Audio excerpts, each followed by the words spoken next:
Шығасыға есі басшы деген қазақ тегін айтқан ба. Айдың күннің аманында сау басын саудаға салып, осыншама әуре сарсаңды ойлап тапқан Розалияның өзі. Әйтпесе қайтсек те балалы болайық, артымызға тұяқ қалдырайық деп жаныққан Жанайдар жоқ болатын.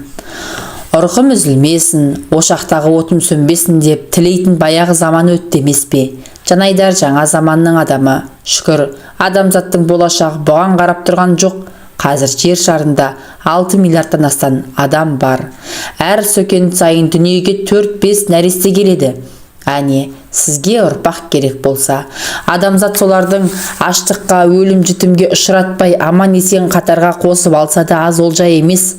Айтпақшы, қазақтың санын көбейту, өз қанын, өз әулетіңді өсіру қайда қалады дейсіз ғой. Фамилия керек пе сізге? Табиғат бұл жағынан Жанайдардың міндетін жеңілдеткен. Ауылда Досқараевтар жетіп артылады. Жанайдар 7 ағайынды, соның 6-ау ауылда. Ағаларының әрқайсысы 7-8 баладан, жаңылмаса бір жеңгесі бала санын 10-ға толтырып, батыр ана атандау деймін. Жанайдар осы қалада солардың балаларын оқуға түсірем деп ақ шаршады. Әр үйден бір бала оқытқанның өзінде таусылып бітілмейді-ау. Бертінде ақылы оқуы шыққалы көз ашылды.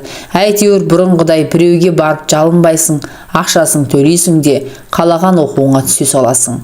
Ал қазір қазақтың санын көбейтуге келсек, ол үшін бас қатырып жүрген кім бар қазір? Үй бағасы мынау, аспанға шыққан. Соны көре тұрып, үйсіз жерсіз пәтерсіз біреулерді көбейтіп бергенде не шығады? Жанайдардың өз үйінде бүгінге дейін нәресте үні естілмесе, ол Құдайдың ісі. Құдай беріп жатса тастамас еді, бермесе оған енді амал жоқ. Бұл тірлікте 4 аяғын тең басқан кім бар? Біреу малдан, біреу бастан тарғат. Тағдырдың есеп шоты сұмдық. Bir жақтан чағылса, екінші жақтан жағылады. Соны шүкір. Шығындар жайы жоқ. Жанайдарда қазір бәрі бар. Сұлу әйел, әсем қора-жай, жүйрік машина, жыл сайын өрге басып түтіне түзу ұшқан бизнес, жора жолдас, дос жаран, осылардың қызығында жүріп, үйленгендеріне 15 жыл толған өздері де аңғармай қалыпты.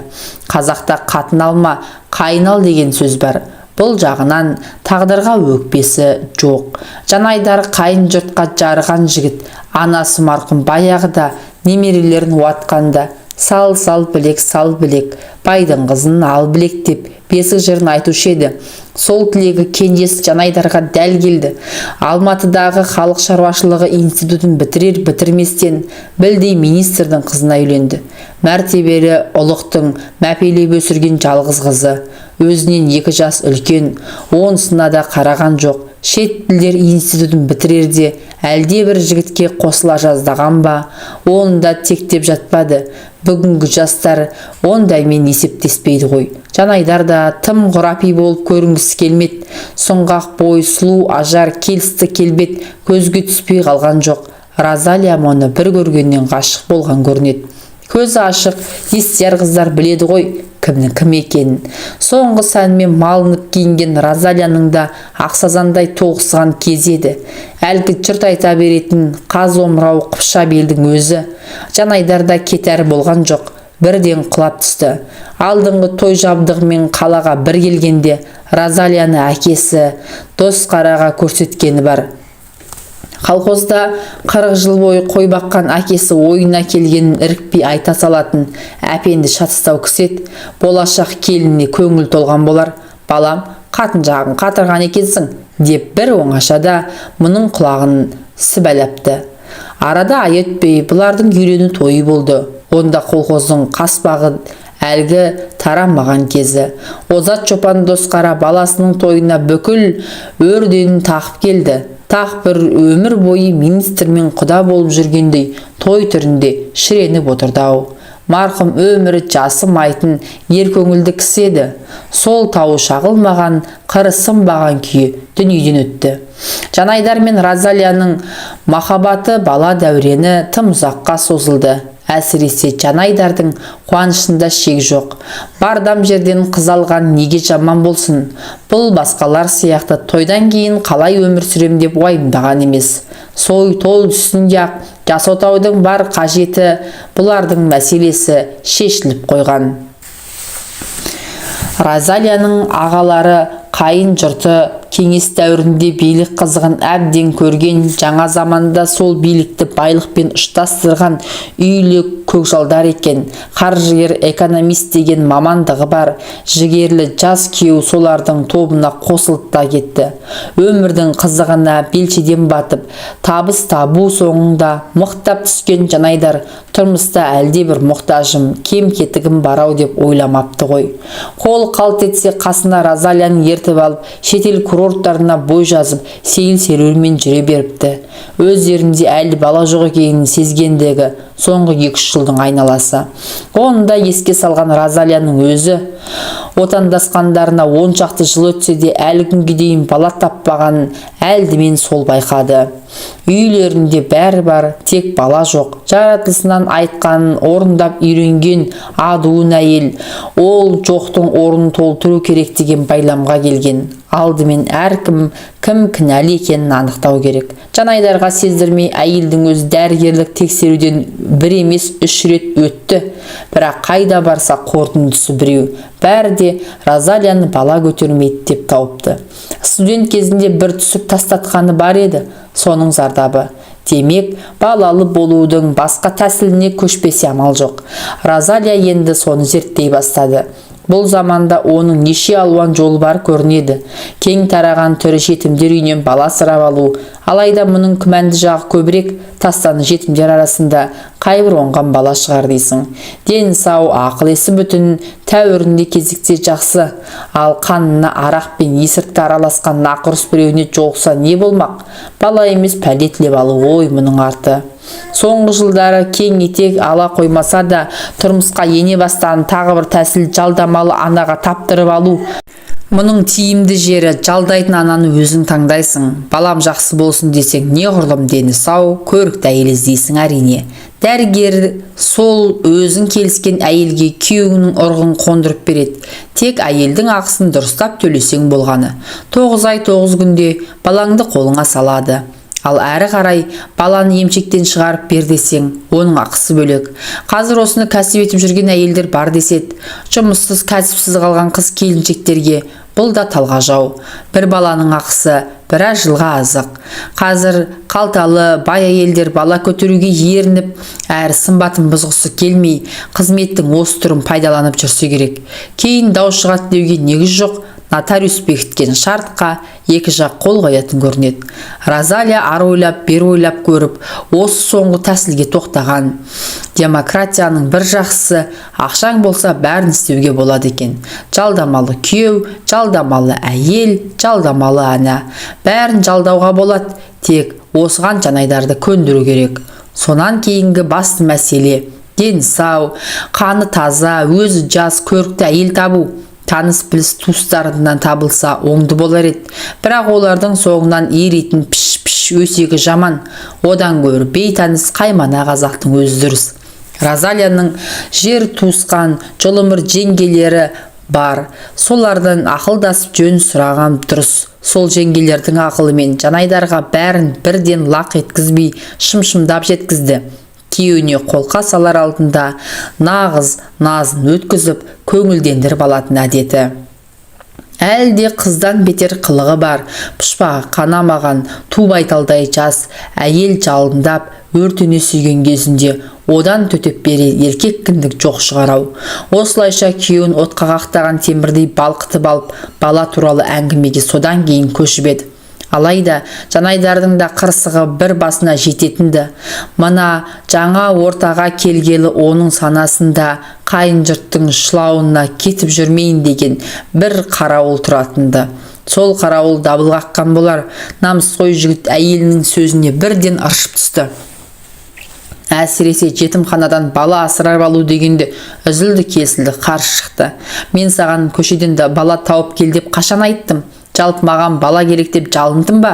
деген ашудан өзін қоярға жер таппады. Жетімханадағы иесіз тексіз тастанды баладан жөн түзу адам шығады деп кім айтты саған деп әргіден гөрі сәл сабасына түсті. Өзімнің туған ағам бір бала сенің бауырыңда өссін деп бір жастағы кенжесін осында алып бергенін білесің. Бала керек болса өз қанынан жаралған соны алмайын ба деп сабырлы қалпына қайтадан түсті. Бұл жолы әңгіме осымен тоқтаған. Ағаның баласын асырап алуға келгенде тым ынталы болмай селқостық танытқан Розалияның өзі еді. Сол кінәсі есіне түсті де үндемей құтылды. Арада бір өткенде тақырыпты қайта жалғастырған. Мынасы мүлде басқа әңгіме. Бұрын қазақ қауымында болмаған тың жаңалық, медицинаның соңғы жетістігі. Екеуі төсекте әрнен сөз етіп жатқанды. Бір сөздің кезегінде Розалия: жарайды, өзге қаннан жаралған бөтен баланы қойдық, ал өз кіндігінен бала сүюге мүмкіндік туып жатса, оған қалай қарайсың? деген күйеуінің әр қимылын аңдып. Құдай беріп жатса, өз баламнан безет дейсің бе? деді Жанайдар оған онша мән бермей. Қаласаң бала сүюге әлді кеш емес. Жалғыз-ақ айырмашылығы ол баланы менен емес, басқа ел көтереді. Не дейді-ау? Сен өз маған тоқалап бергелі жатқан жоқсың ба? Жанайдар қарқылдап күлді. Дәмесін, қуанып кеткенін қара, деп Розалия мұның бүйірінен нұқ қойды. Нақ олай емес, тыңда, деді сонан соң. Шетел фильмдерінен көріп жүрсің ғой, жалдамалы суррогат мать деген. Сол тәсіл біздің елге келіпті. Я, ол әйелді қалай тудырамыз сонда? деді Жанайдар елеңдеп. Қазір ақша үшін бала туып беретін әйелдер шығыпты. Дені сау көрікті әйелдің өзің таңдайсың, тоқтатқаннан кейін барып бағасын келсесің. Ол әйел баланы кімнен табады? Баланың әкесі бірдеңе сұрайтын шығар, деген әңгімен Жанайдар қойды. Түкте түсінбепсің. Розалия сылқ-сылқ күлді. Баланың әкесі сен боласың. Дәрігерлер сенің ұрығыңды алады да әлгі әйелге қондырады. Енді түсіндің бе? Түсіндім. Мен қойшының баласымын ғой. Біздің ауылда саулықты қолмен ұлықтандыратын. Соған ұқсас бірдеңе ма сонда бұл? деді. Қошқарға айналамыз ба сонда? Сен нағыз қошқарсың. Саған бір қора қой керек, деді Розалия күйеуін айбалап. Ол әйелді кім таңдайды? Сен бе, мен бе? Табатын мен, таңдайтын сен. Баламыз сұлу келбетті болу үшін көтерген әйелдің де өңді болғаны жөн. Жанайдар бір сәт үнсіз қалды. Бейтаныс әйел одан бала туатын бала санасына сыйдыра алмай жатыр. Еміренбеген, исінбеген, бір сөзбен айтқанда махаббатсыз некесі туған баладан не күтеміз сонда?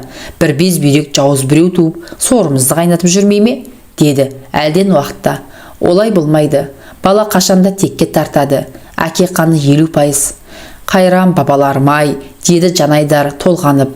Олар ұрпақ мәселесін қандай біргілікпен шешкен десеңші. Бірнеше әйел болған, өз қанымен неше алуан тоғыз жасатқан. Бірінен басшы, бірінен қосшы туған егде Қасым төре мен Құнанбай қажы тоқал алмаса, Кенесары мен Абай туар ма еді? Ол екеуінсіз қазақтың халі не болар еді? Осы сен, Роза, ең жақсысы, маған тоқал алып бермейсің бе? Қуын қара, деді әйелі айқара құшақтап.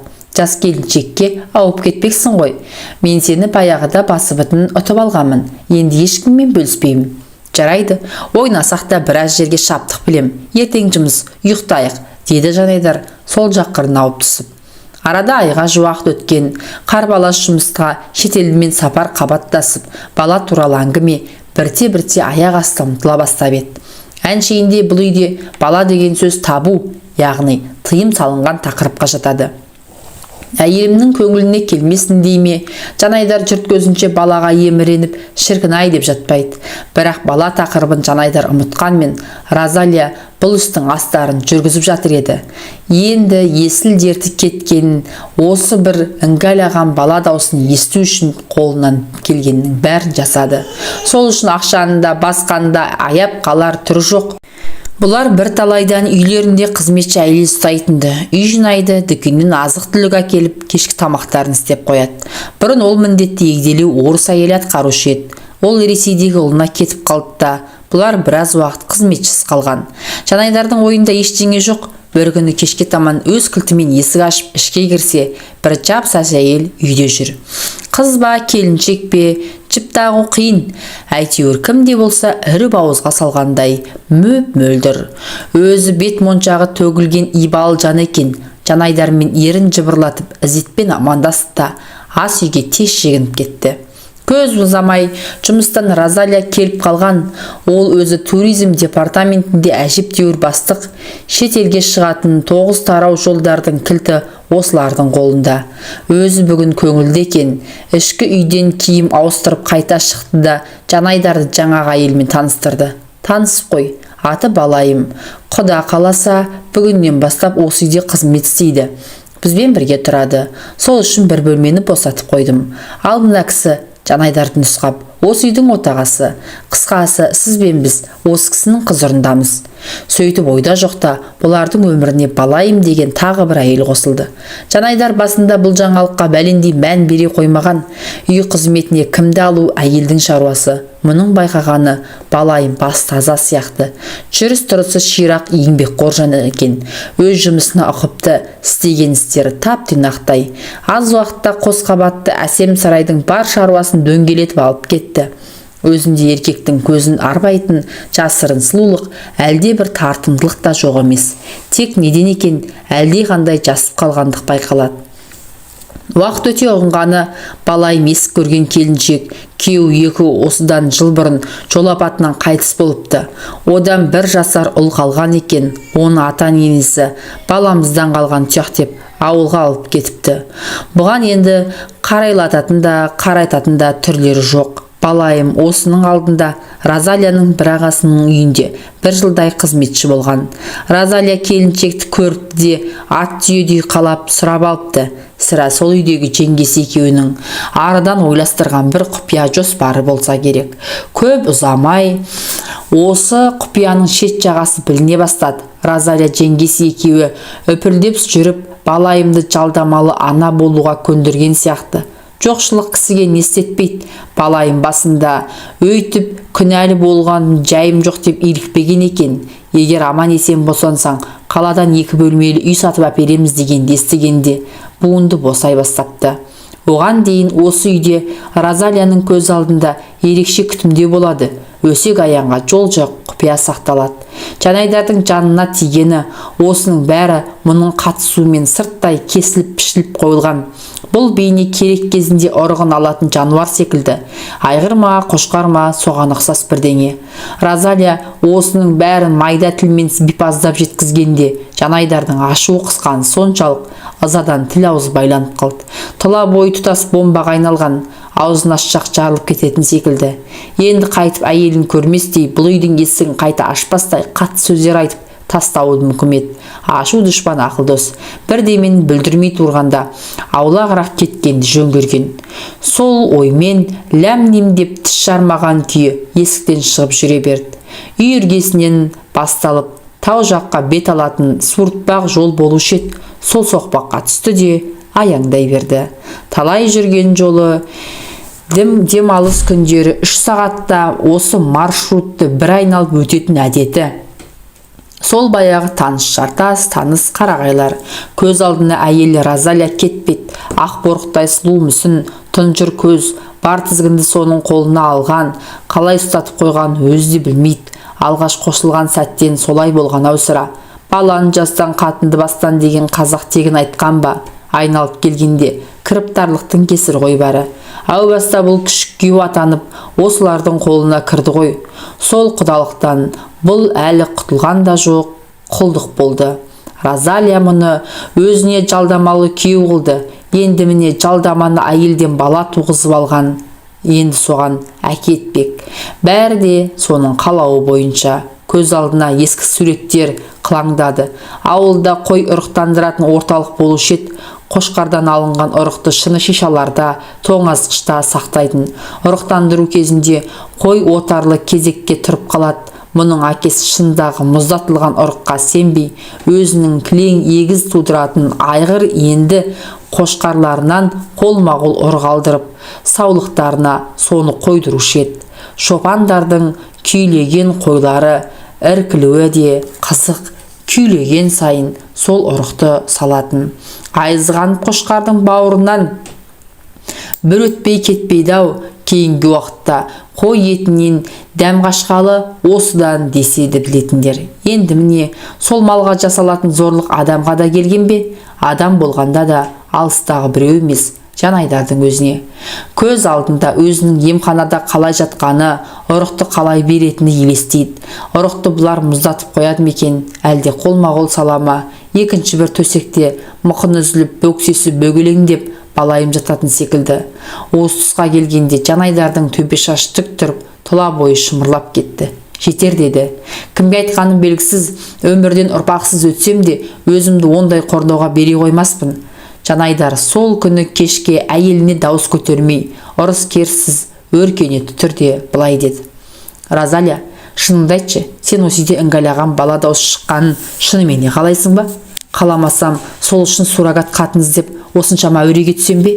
Ендеше тыңда, мен мал сияқты ырықтандыру пунктіне бара алмайын. Және өзім сүймеген, өзім құшпаған әйелден туған неғайбыл нәрестені балам деп танымаймын. Осы есіңде болсын. Ойбай-ау, біз балаймен келісіп қойдық қой, деді Розалия дағдарып. Дені сау жап-жас келіншек, өзі сондай сұлу, баламыз жақсы болсын деп әдейі таңдадым ғой. Балайымның басына мен де ешқандай кеміткім келмейді, деді Жанайдар. Мүлде жайбарақат. Егер шынымен де одан бала сүйгің келсе, менімен бірге адамша төсекте жатсын. Құдай бірдеңе беріп жатса, далаға тастамаймыз. Бұл мәселеге келгенде Розалия еш айта алмай, сөзін дағдартып бөгеліп қалды. Жанайдардың өзге әйелмен бірге жатқаны мұның ойына да кіріп шыққан емес. Ұрық дәрігердің қолынан өтпесе, олар анықтама бермейді ғой. Дәрігердің куәлігінсіз арадағы келісім шартты нотариус та бекітпейді, деді әлден уақытта ойын жинақтап. Жанайдар қарқылдап күрді. Қазір дүниеде жер басып жүрген 15 миллиондай қазақ бар.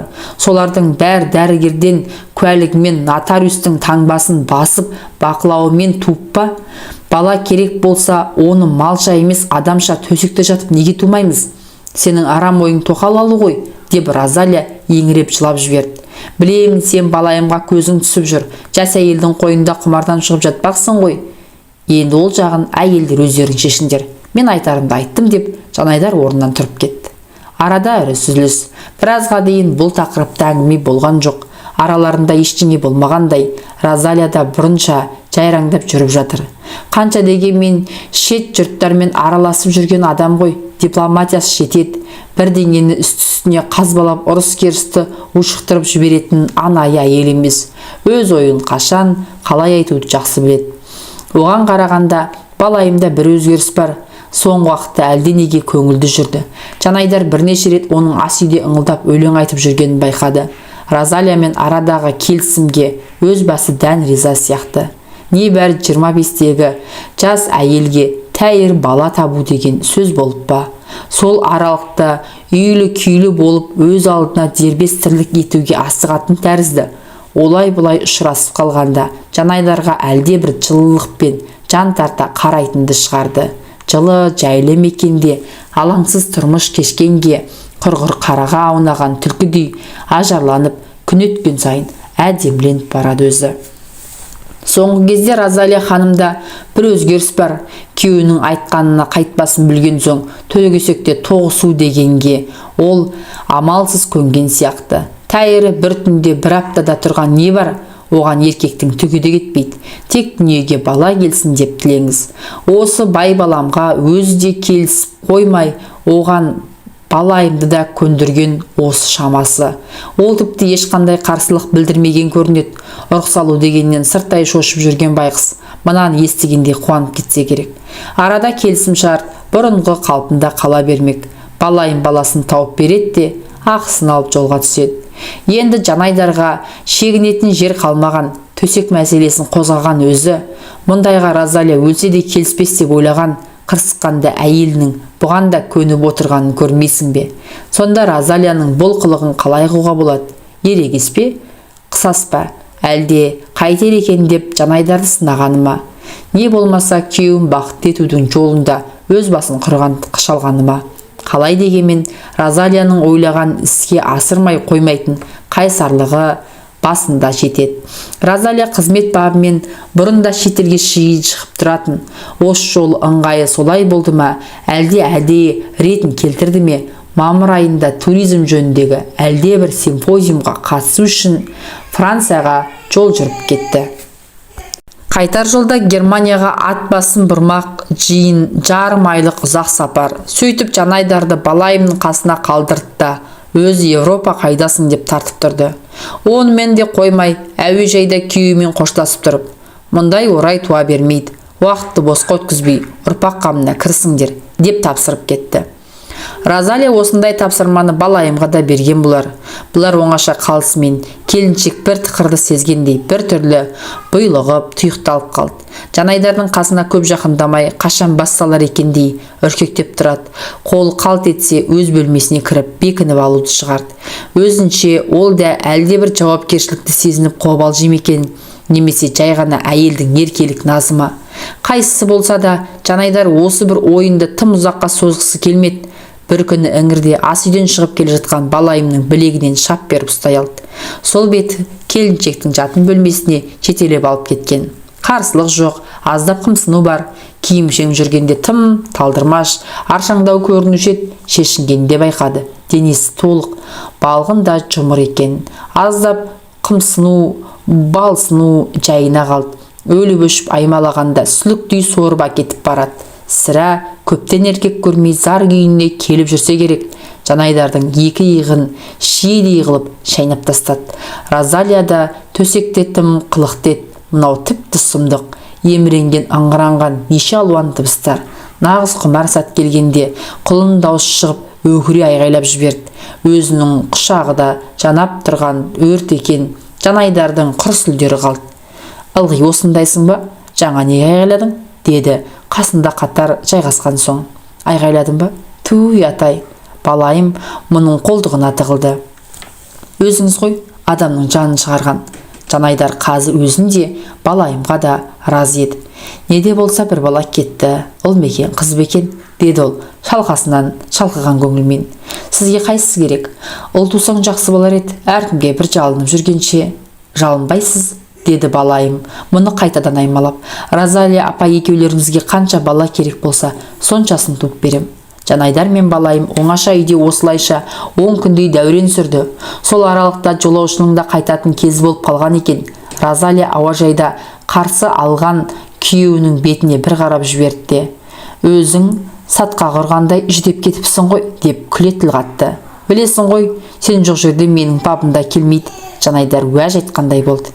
Жайың белгілі, біз алғаш үйленген кезде де дәл осындай жүдегенсің, деді Розалия сықылықтай көріп. Көрініп тұр, бетіңді бір салған екенсің. Бүлінген ештеңе жоқ, бар болғаны өзіңнің тапсырмаңды орындадық. Адам баласы басқа түссе бәріне келеді екен ғой. Әншейінде күйеуінің үстіне шыбын қонса қызғанатын Розалия ақыры басқа бір әйелмен жар төсегін бөлісуге мәжбүр болды. Осы сарсаңды бастаған өзі енді не де болса ақырына дейін шыдау керек. Балайымның бойына бала біткен күні де қашан толғағы басталғанша төсегін суытпау керек екен. Онда гинеколог мамандардан сұрап алған Розалия біразға дейін кәдімгі күндестерше төсек кезегін сақтап жүрді. Арада тағы бір ай өткенде Балайымның бойына бала біткенін беймәлім әңгіме мәлім болып шыға келді. Дәрігерден осы хабарды естігенде Жанайдардың тұла бойы бір суыды. Бұрын соңды болмаған бастан кешпеген жай. Розалияның ағыл-тегіл жылағанын көрсең. Қуаныш пе, күйініш пе, жіп тағу қиын. Жұрт қуанышқа жорды. Жанайдармен 15 жыл бірге тұрғанда қимаған бақытты Құдайдың есіктегі қызметшіге бере салғанын көрмейсің бе? Сол күннен бастап Балайым ерекше күтімге алынды. Оның енді қатты қайғырып, жұмысқа араласып, үй қызметіне басқа бір әйелді жалдап алу керек екенін шешті. Болашақ сәбидің дені сау қалыпты өсу үшін бар тәтті дәмдіні анасының аузына төсті. Содан не керек? Ай күні толғанда Балайым балпанақтай ұл тапты. Жығылсаң түйеден жығыл деген, өліп талып зорға көрген ұлдың атын Абылай қойды. Ең кереметі баланың туралы куәлігіне әкесі Жанайдар, шешесі Розалия деп жазылды. Розалияның қуанышында шек жоқ. Бүкіл туыстарын, достарын шақырып шілдехана жасады. Кішкентай Абылайдың басынан құс ұшырмайды, балаға жасанды тамақ жақпайды деген соң, Балайым оны 1 жылға дейін осында қалып емізетін болды. Әйелдерге бала табуға жағат. Босанғаннан кейін балайымның гүл-гүл жайнап құлпырғанын көрсең. 1 жыл дегенде әжептәуір уақыт. Қазақта баланы арасында үзбей емшек сүтімен көтеру деген болады. Бұл аралықта Жанайдар да қарап жатқан жоқ болар. Абылай жасқа толып жүре бастағанда балайымның іші тағы томпайып қалып еді. Өмірден асқан ұстаз жоқ жажымыстың ішіне. Не шара, мойын сал болып көнуге тура келген. Сен енді осында қаласың, деді Розалия төрт көзделі түгер отырғанда балайымға қарап. Өзің әмбебап әйел екенсің. Бір үйге бір қатын аз, 2 қатын көпті кетпейді екен. Соны баяғыдан бері қалай білмегенбіз. Мен түзде жүрген кезде сен үйде балаларға ие боласың. Көңіл сызса 2 қатынға бір бай бұлай жетеді. Көрейік бұл Жанайдар, сен екеумізді қалай асырар екен.